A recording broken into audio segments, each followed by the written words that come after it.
សួស្តីពុកម៉ែបងប្អូនអរគ្នានឹងថ្ងៃនេះខ្ញុំសូមធ្វើវីដេអូដែលពីការដើរលេងរបស់កូនសិស្សហ្នឹងហើយថ្ងៃនេះខ្ញុំនាំកូនសិស្សមកពី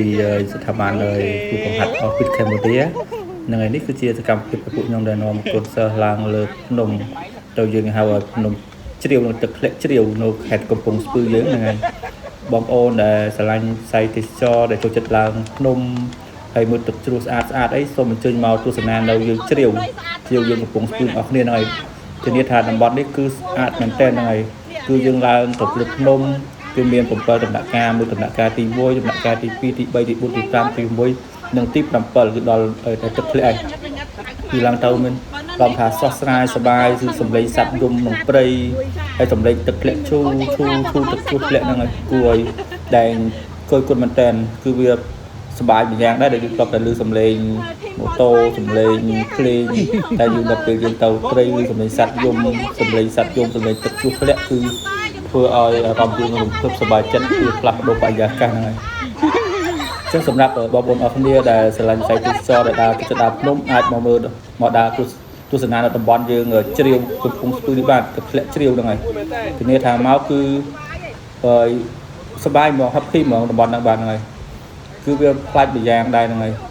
គឺយើងទៅយើងអាចបោះតង់ក៏បានយើងមកយើងអង្គុយញ៉ាំអីឈៀលអីលក្ខណៈអីជាក់អីអាំងសាច់អីគឺទំនងមែនតើក្នុងតំបន់នេះបាទហ្នឹងហើយអញ្ចឹងសូមបងប្អូនអស់យើងជួយគ្រប់គ្រងវិស័យទេសចរនៅស្រុកខ្មែរយើងបានច្រើនហ្នឹងហើយគឺកុំយកលុយចំណាយទៅដើរលេងនៅប្រទេសខែវចំណាយលុយចោលហ្នឹងហើយយើងគួរតែយកមកចាយក្នុងប្រទេសយើងឲ្យបានច្រើនគឺតំបន់ទេសចរស្រុកខ្មែរយើងច្រើនណាស់អញ្ចឹងបងប្អូន search YouTube search អីតំបន់ទេសចរស្រុកខ្មែរយើងគឺច្រើនមែនទែនដើរលេងអត់ទេហ្នឹងហើយចេះស្ដាយគឺខ្ញុំដើរលេងគឺច្រើនដែរហ្នឹងហើយហើយដែលនេះដែរគឺជាកម្មវិធីដែលខ្ញុំដែលរៀបចំឡើងគ្រូនៅ All Fit Cambodia ហ្នឹងហើយអរគុណចំពោះថ្នាក់ដឹកនាំបាទគ្រូស្រនដែលគាត់បានរៀបចំឲ្យដំណើរកំសាន្តរបៀបឲ្យយើងឲ្យឡើងភ្នំគឺនាំកូនសិស្សដែលហាត់ប្រាណទាំងអស់គឺនាំពួកគាត់មកហាត់មកឡើងភ្នំដើម្បីតេស្តសមត្ថភាពហើយសរសើរពួកគាត់មុនពួកខ្ញុំស្មានថាពួកគាត់ប្រហែលជាមិនអាចឡើងដល់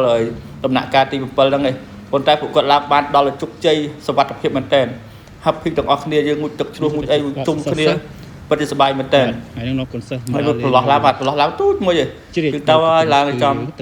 យើងសិនជាបងណាខ្សោយយើងអាចប្រើជ្រើស្ទាត់ដូចបងស្រីនេះបានតែបើយើងខ្លាំងទេយើងបាច់ប្រើជ្រើស្ទាត់បានតែយើងអាចប្រើកម្លាំងយើងឡើងទៅដល់ទីតាំងយ៉ាងស្រួលហ្នឹងហើយបាទតំបន់នេះគឺតំបន់ទេសចរមួយដ៏ល្អពិតខ្ញុំអត់ដឹងថានៅកំពង់ស្ពឺមានតំបន់ទេសចរច្រើនអញ្ចឹងគឺមានទឹកធ្លាក់មានអីគេហៅជ្រាវហ្នឹងគឺមិនដែលដឹងសោះទើបតែដឹងហើយអញ្ចឹង